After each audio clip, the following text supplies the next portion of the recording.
Shift ఏ press చేసి మెష్లో ఉంచి circle తీసుకోవాలి. ఎడిట్ మోడ్లో ఈ ప్రెస్ చేసి స్కేల్ డౌన్ చేయాలి. కంట్రోల్ F ప్రెస్ చేసి గ్రిడ్ ఫిల్ చేసుకోవాలి. ఇక్కడ ఆఫ్సెట్ని చేంజ్ చేస్తూ సిమెట్రీ వచ్చేలాగా రొటేట్ చేయాలి. ఈ ఫేసెస్ని సెలెక్ట్ చేసుకొని డిలీట్ చేయాలి. ఈ వర్సెస్ని సెలెక్ట్ చేసుకొని ఈ ప్రెస్ చేసి y యాక్సిస్లో మూవ్ చేయాలి. ఆల్ట్ అండ్ ప్రెస్ చేసి ఫ్లిప్ చేస్తున్న ఫేసెస్ని.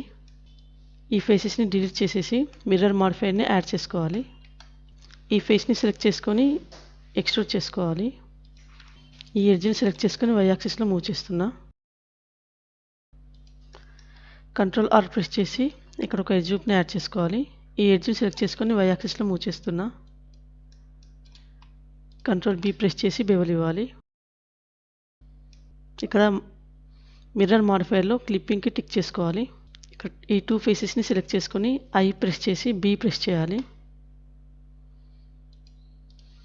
లూప్ టూల్స్లో సర్కిల్ని సెలెక్ట్ చేసుకోవాలి. స్కేల్ డౌన్ చేయాలి. ఇది తర్వాత డిలీట్ చేయాలి ఈ ఫేసెస్ని.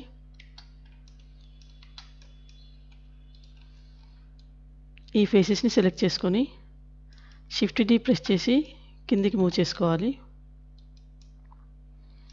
ఆల్ట్ అండ్ ప్రెస్ చేసి ఫ్లిప్ చేస్తున్నా. వర్టెక్స్ మోడ్లో ఈ వర్టిసెస్ని సెలెక్ట్ చేసుకొని F ప్రెస్ చేస్తున్నా. ఈ వర్టిసెస్ని పైన ఉన్న వర్టిసెస్ని సెలెక్ట్ చేసుకొని కంట్రోల్ E ప్రెస్ చేసి బ్రిడ్జ్ ఎడ్జ్ లూప్స్ని సెలెక్ట్ చేసుకోవాలి. మళ్ళీ వీటిని సెలెక్ట్ చేసుకొని కంట్రోల్ E ప్రెస్ చేసి బ్రిడ్జ్ ఎడ్జ్ లూప్స్ని సెలెక్ట్ చేసుకోవాలి.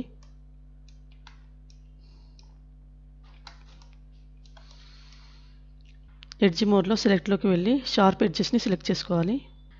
ఈ ఎడ్జెస్ని కూడా సెలెక్ట్ చేసుకోవాలి. ఈ ఎడ్జెస్ని కూడా సెలెక్ట్ చేసుకోవాలి. కంట్రోల్ B ప్రెస్ చేసి బెవెల్ ఇవ్వాలి.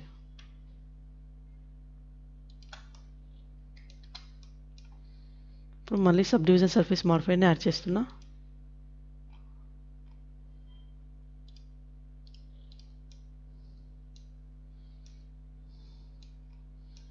ఇక్కడ పించ్ లాగా వచ్చింది కదా, దీన్ని ఈ ఎడ్జెస్ని సెలెక్ట్ చేసుకొని GG ప్రెస్ చేసి మూవ్ చేసుకోవాలి. ఇక్కడ కూడా ఈ ఎడ్జెస్ని సెలెక్ట్ చేసుకొని GG ప్రెస్ చేసి మూవ్ చేసుకోవాలి.